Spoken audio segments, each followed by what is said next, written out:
రాజేష్ పల్లెటూరికి అలాగే పట్నానికి మధ్య ఉన్న హైవే వద్ద ఒక ఫ్యాక్టరీని నడుపుతూ ఉంటాడు. ఒరే వీరయ్య, ఎన్ని రోజులైందిరా నిన్ను చూసి. మళ్ళీ నిన్ను ఇలా చూస్తాననుకోలేదు. అవునరా, చాలా రోజులైంది నిన్ను చూసి. సరే, ఇక నేను వెళ్ళొస్తాను. అరే, ఏంట్రా అలా వెళ్ళిపోతున్నావు?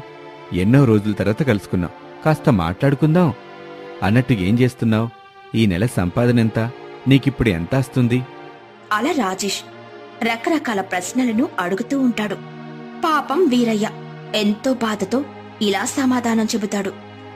నేను ఒక వ్యాపారాన్ని మొదలుపెట్టి పూర్తిగా నష్టపోయాను. ఇప్పుడొక ఉద్యోగాన్ని వెతుక్కుంటూ ఉన్నాను.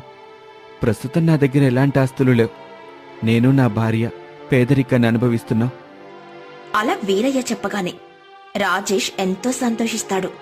కాని పైకి మాత్రం బాధపడుతూ ఉన్నట్టు నటిస్తూ వీరయ్యతో ఇలా